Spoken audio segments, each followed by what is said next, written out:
evening, everyone, and welcome to Riderpiece Theater.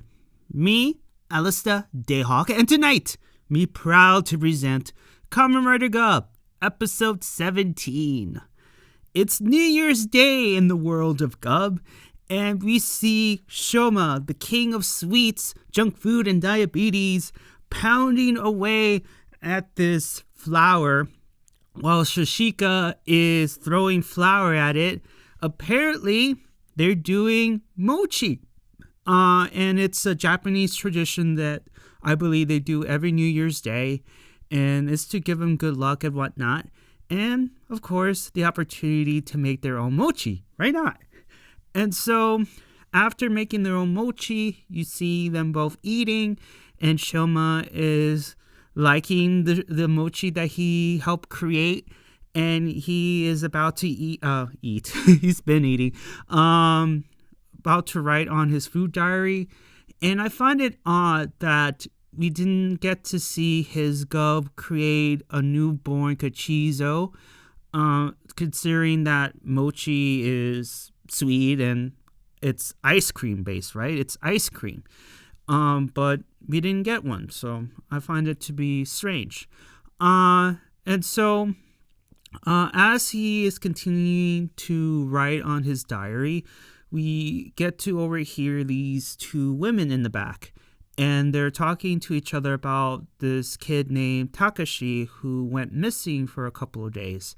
And it's strange because this kid is thoughtful and sweet and wouldn't do such a thing. So they're like, what's going on here? He went missing. I don't think he ran away from home, so something is not right. And Sachika overhears them talking, and she is compelled to find this kid because the father was the one who gave Sachika a job not too long ago, apparently. And also, they are both neighbors. So she feels like, I need to help this man. So she goes over there and gets some information from these two women. And that's pretty much it. And then we go to the next scene where we pretty much got our answer to what happened to Takashi. And he got turned into a spice. And we get to see, this bird guy New presenting his bounty to the agent. And in return, he only got one lousy dark treat. He gets upset. However, he gets more determined than ever to get more spices in the hopes of getting more than just one dark treat. But I want to add this. Apparently, the part-timers are getting very frustrated with Lago. I wouldn't be surprised because I feel that Lago has set an impossible task upon his workers. Because look what happened to Connie the Crab. Like, he has been working for the company for 20 years, and now things have been getting harder, not just for him at that time, but also for other part-timers as well. And it's like, to them, it's like, okay, I've turned a number of people into spies. In return, they're not good enough. I might get lucky to get even one. And it's just at that point where I'm like, can you go talk to your boss and be like, is there something wrong with my bounty? Like, what's going on? Like, what is it that I need to improve on? But I'm sure the part-timers are too afraid to go confront Lago and be like, what's going on? Why am I getting little to no dark treats? What's going on? But I don't know. They're so highly addicted to that stuff that they don't want to anger Lago and all that. So, to each their own, right? So the bird leaves, and we see Nave in the background, and he's like, this part-timer is quite productive, and he knows that the more he kidnaps people, the more attention is gonna go towards his way, and the Kamen Riders will get whiffed of it, and they will go after this guy Newt. And he is ready to unleash his new experiment, which is the driver that he created last year, and he is very determined to use it upon his half brother and his human friend. So after that, we move to Shoma, and he meets with Hanto at the office, and they talk to each other about Takashi, and can you help me find him? But Hanto has his own cases to deal with because he is investigating the courthouse case and also the movie theater case. And Shoma is catching up to what happened in the courthouse and the movie theater and whatnot. And he's wondering if Takashi's disappearance and the people, in those rooms are related. And Hanto is unsure. Sure, they're caused by a Ganyut. It has to be, but is it the same Ganyut or a different Ganyut? He doesn't know, but he feels that they're unrelated. However, he is willing to help Shoma and Sachika find Takashi. And he's wondering, where is Sachika right now? And right now, Sachika is out there asking people where to find Takashi and whatnot. Which, by the way, Shoma's like, I need to go help her now. So, but please, if you find any information about this boy, please call me or Sachika. And so they both split up. Shoma sends 3 Kachizos to become scouts for the day, and then went out on their merry way. So we move to Log A9. Speaking of disappearance, right? Log A9 interrupts a seminar of how to spot a scammer.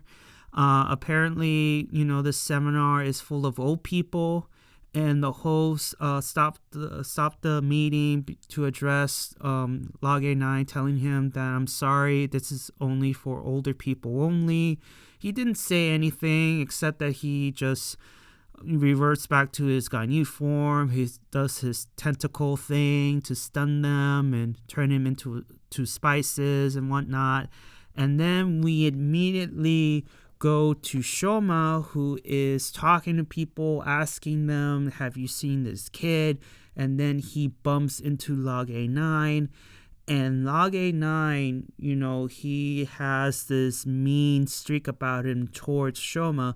So Shoma asked him, like, have you seen this kid? He shows the picture, and he doesn't respond. He just stares at it, but then turns to Shoma and tells him that he sucks, and he walks away. And Shoma was left puzzled, like, what? what? And he just turns around, spots a man in a suit, and talks to him if he's seen this kid. Unfortunately, the man hasn't seen the boy. However, he tells Shoma that there's been an awful lot of disappearance lately.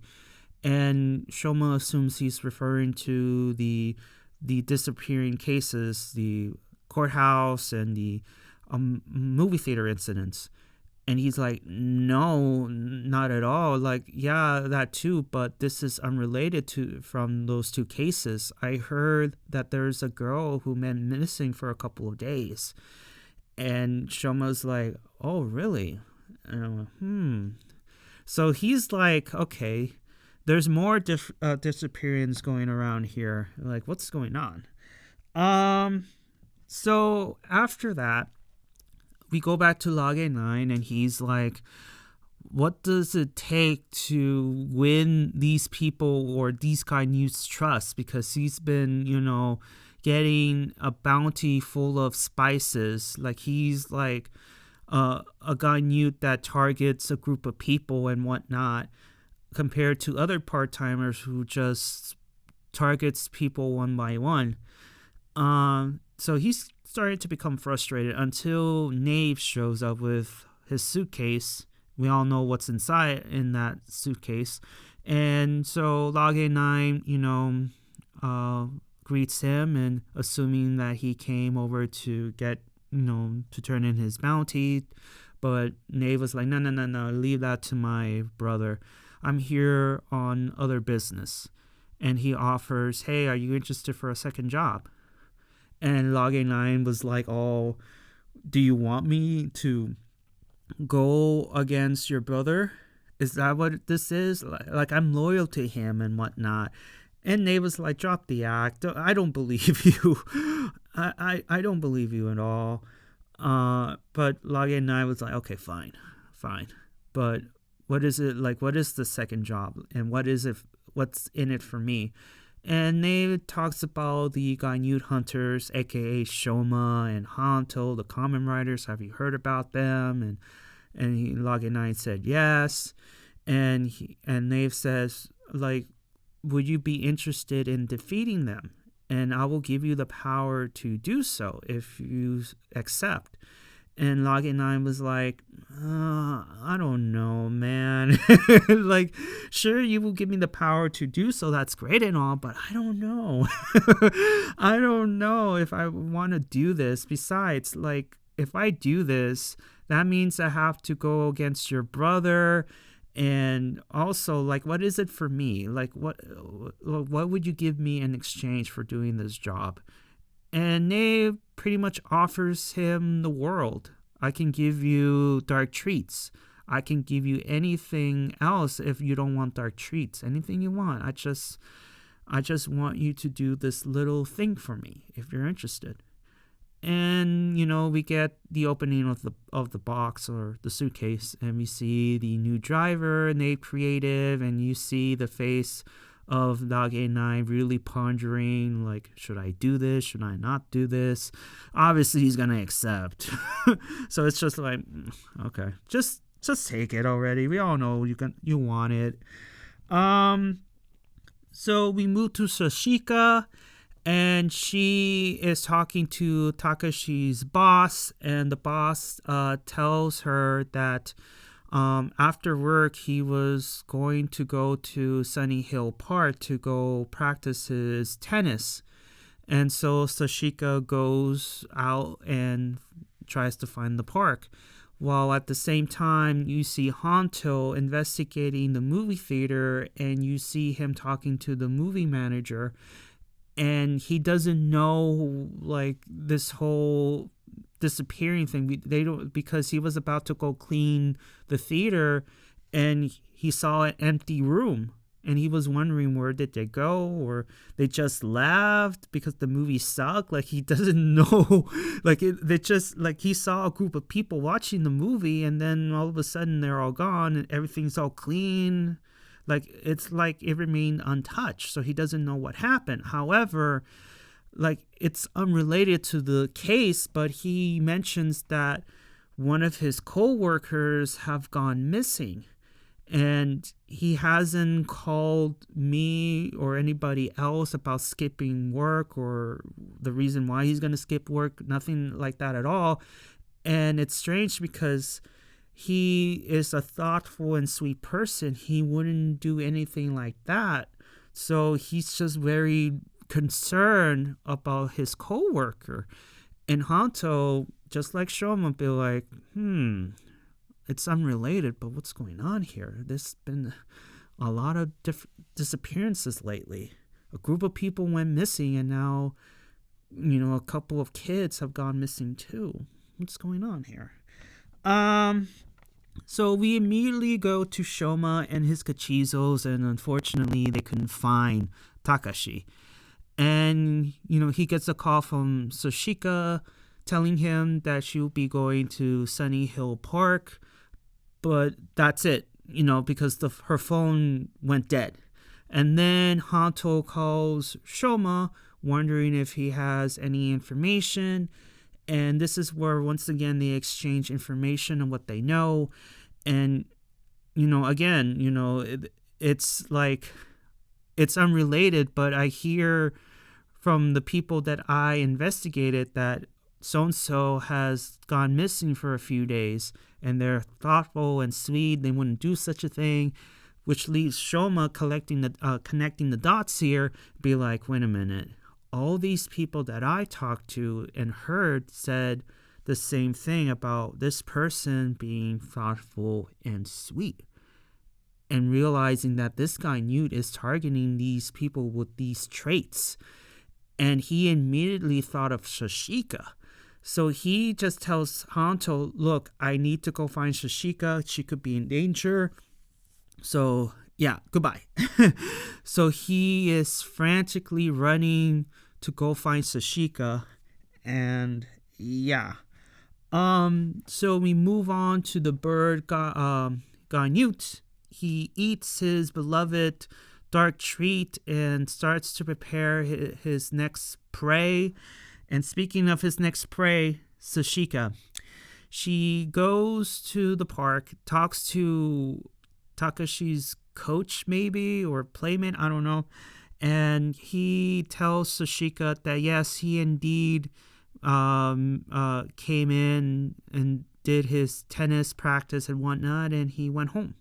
And that's the last time I ever saw him. And Sachika was like, oh, great. So I'm back to square one, I guess. So the next best thing was to go and see his house, visit his house. So as she goes to find his house, because remember they're neighbors, Shoma is frantically trying to find her. We see Sachika walking on a bridge, and there's a gust of wind. You see a red scarf flying, and this woman in white appears out of nowhere and tells Sachika, hey, that's my scarf. Can you go get it for me? So Sachika follows the scarf, grabs it, and then we see this woman, just walks towards her slowly, and she slowly is trying to lift up her, her shirt or dress, whatever, to show her second mouth. So it's the bird Newt in disguise as a woman, and was about to do the thing. But luckily in the background, you see Shoma running towards the two women, shouting Sachika's name, and the bird Newt in disguise was like, oh, crap. Okay, fine. So she immediately just snatches the scarf, thanks Sachika, and just power walks away. And then Shoma appears and gives that mean look on his face, realizing that this woman could be the god Newt. So it looked like he was about to do something or prepared to do something, but Sachiko's like, what's wrong? Like, are you okay? What's going on here? And Shoma's like, no, nothing's wrong. Don't worry about it.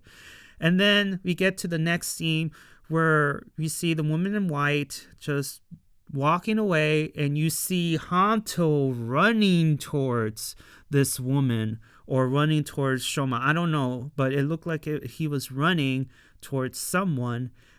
And then Hanto catches up with Shoma and Sachika, and he's like, why aren't you doing anything to stop her? Why aren't you following her?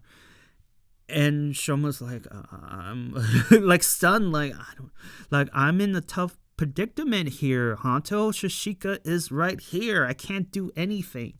But, Hanto's like, Ugh, and tries to, chase after this woman in white. And so Shoma secretly lets out a cachizo and tells it to go follow the woman in white. And then Shoma follows soon after.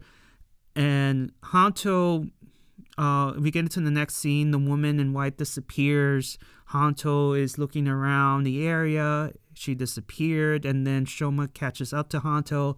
And this is where Hanto was like lashing out at him. Like, why didn't you expose her right there and then? Like, why didn't you do anything? And Shoma obviously did the right thing and tells Hanto, look, I could have exposed her, but I have Sachika here. She could be in danger. So I can do anything. And Hanto was like, oh, right. I mean, Hanto, you really need to stop lashing out at Shoma for like, oh, how could you let this guy Newt escape, blah, blah, blah, blah, blah, without realizing that that he has Sachika right there. Like, he cannot transform. He cannot say, you're a guy Newt, you monster, you. Like, he can't. He couldn't. So he apologizes and he just goes on his way. And Hanto was like starting to really doubt Shoma. Like, he doesn't want to doubt this kid. He is his best friend. He's the only friend he has right now. Because I don't think, besides Shoma and also Sachika as well, I'm not sure if he considers her as a friend as well, but he does consider Shoma to be his senpai, his best friend, and he doesn't want to doubt him. He does not want to doubt him, but he can't help but go back to the day he got kidnapped by Cunning the Crab and how he wanted to go to the Ganyu world and, get information, but Shoma was really against him going. And he couldn't help but be like, why don't you want me to go? What's going on? Like, there is something you're not telling me here. I get this feeling that you are not telling me, like, you're hiding something from me, but I can't put my finger on it. Like, he wants to trust Shoma. But right now, like, he is doubting him. And we quickly go to Shoma. And this poor kid, as strong as he is, he is deadly afraid of telling Hanto the truth. And not just Hanto, but also Sachika. Because he says that there's another reason why I didn't expose her is because of Sachika, not just her being in danger, but also he could also expose him being a Ganyu to her as well. So he is very afraid of telling them both the truth because he feels that once the truth is out, they are both going to leave him. And he feels that he's being selfish by not telling them the truth, which I strongly believe that's not the case. This is just my opinion, guys. Just write in the comments below. Do you think he's being selfish of not telling Sachika and Hanto the truth? Or you're just like me, who I think is like, you're just afraid, that's all. You're not being selfish, you're just afraid, and rightfully so, especially towards Hanto. Because the moment Hanto knows the truth about Shoma, that's it. The bromance is done, at least for a while. And you don't know what Hanto's going to do after he learns the truth. Is he going to target him? Or he's going to just like, doesn't want to do anything with him anymore and just leave him alone? I don't know. I do not know. But I keep saying, like, Shoma, like, I feel like you need to tear that Band-Aid off and tell him yourself before your enemies do. Because if you let your enemies tell the truth, they're going to spin it their way to the point where Hanto is going to believe them and be all, you're a wolf in sheep's clothing. You were waiting for the day that you would turn me into a spice. Waiting for the day that you would betray me.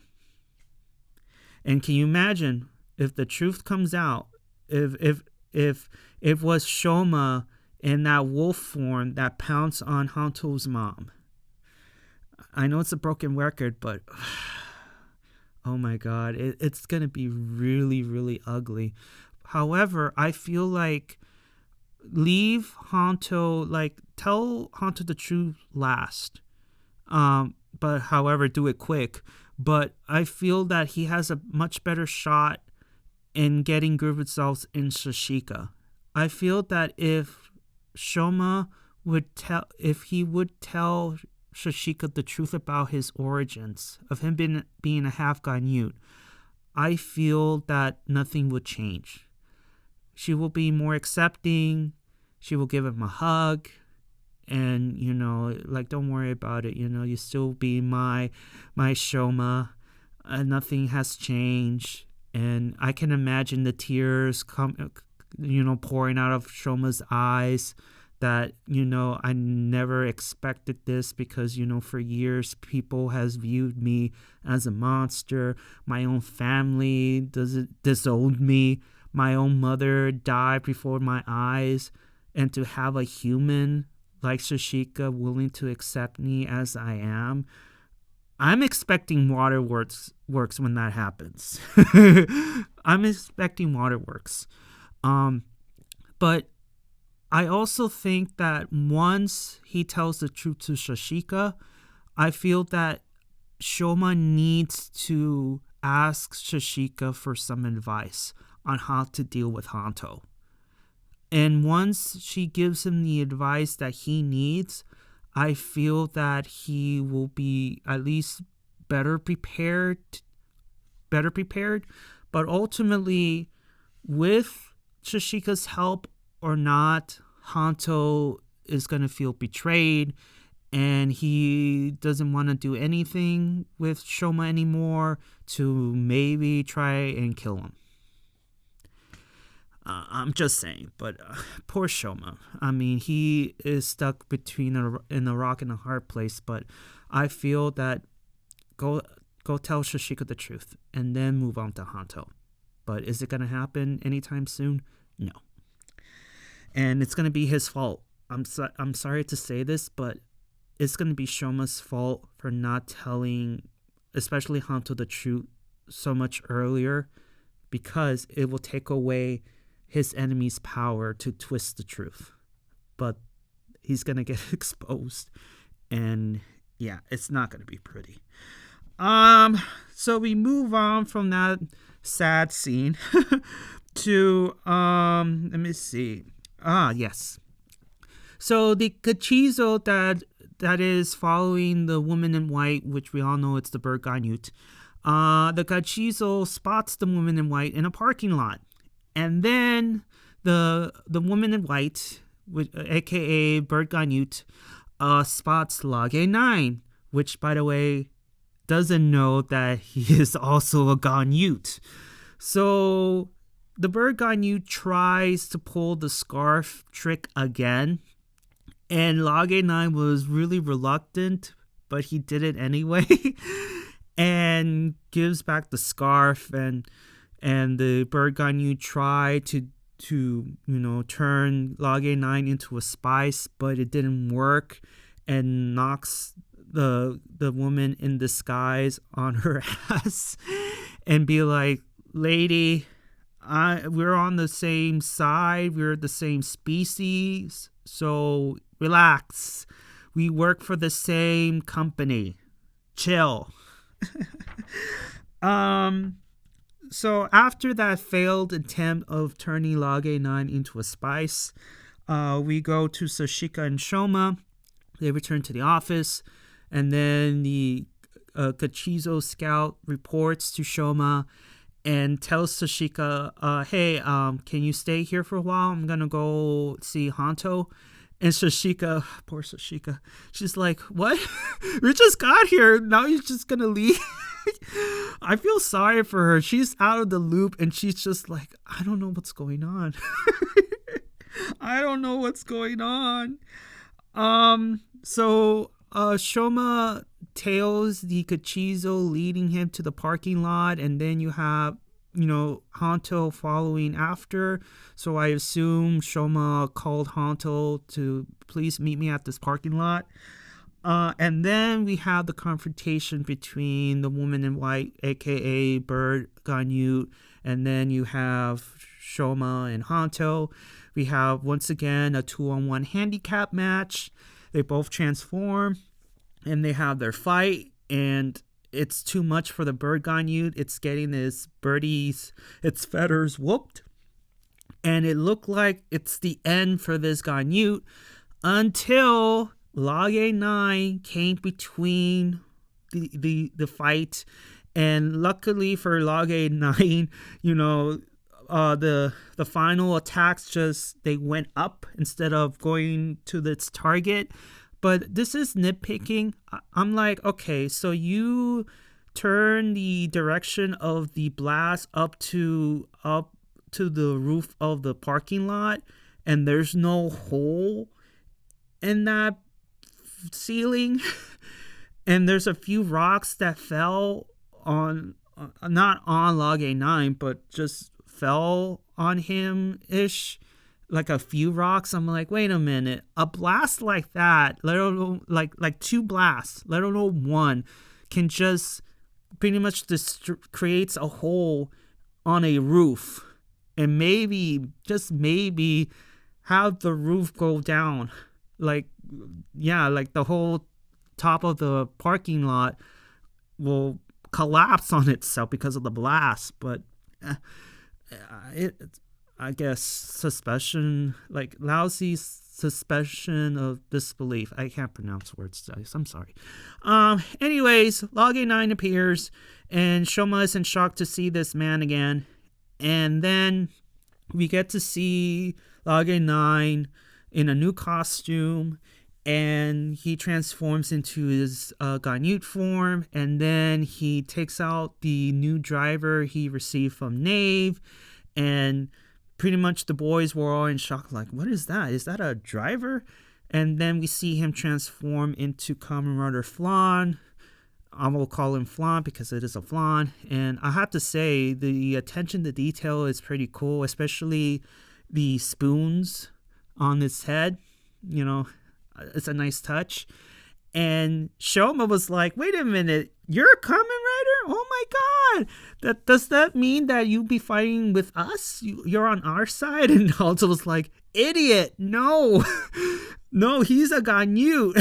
He may have rider powers, but he's a Ganute, and he's do you really think that he's gonna join us? And Log A9 confirms, like, yeah, I'm not a hero like you. I'm not a hero. So I'm here to whip your ass. Your asses.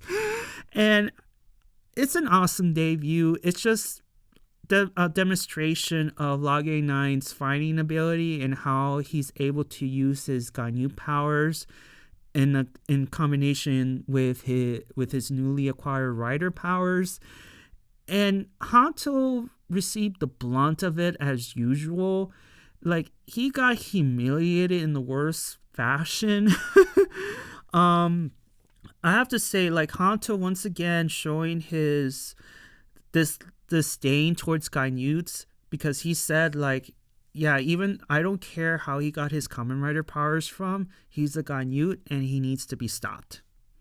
What does that tell you? He really has a disdain towards Ganutes.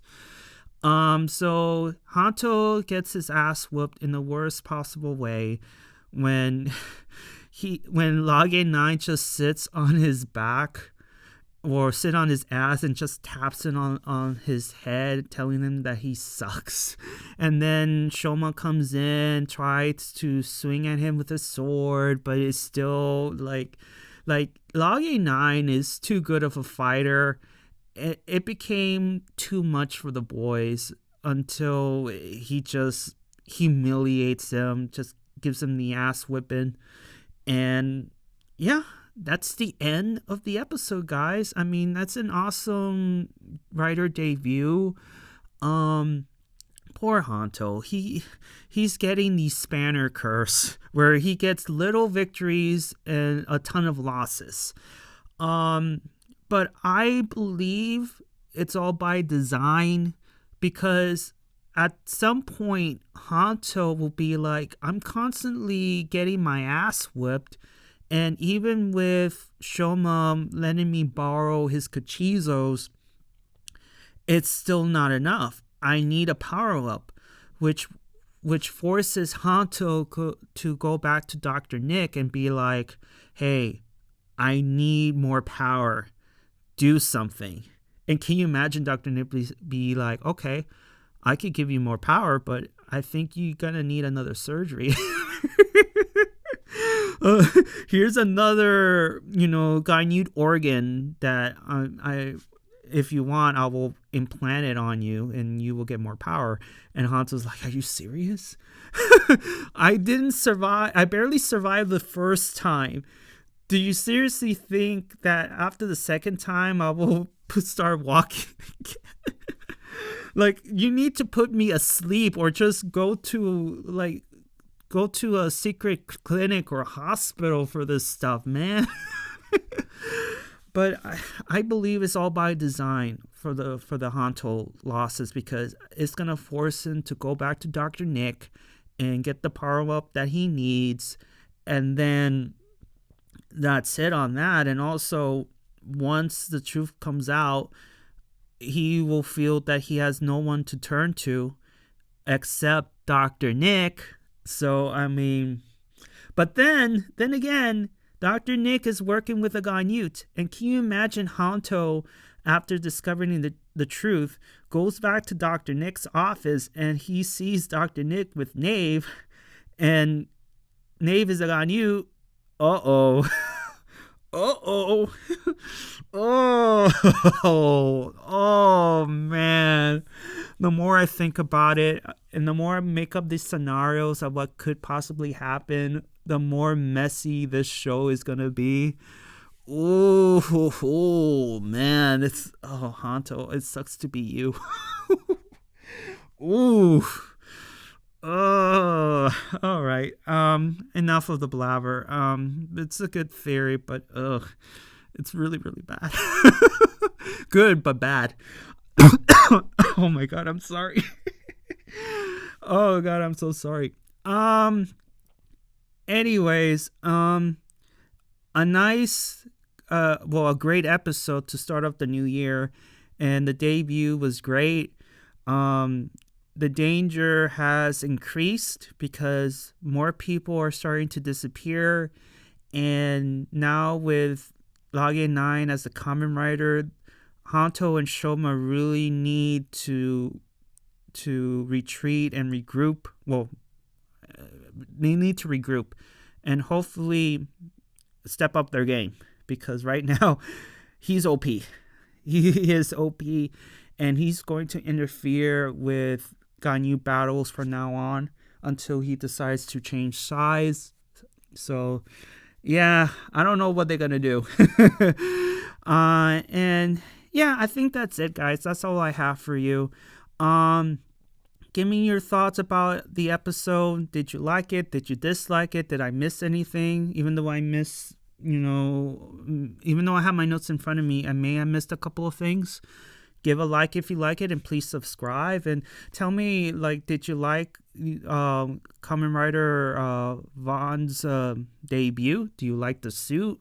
Tell me all about it in the comments below. And I'll see you all on the other side of Oblivion. Happy New Year, everybody.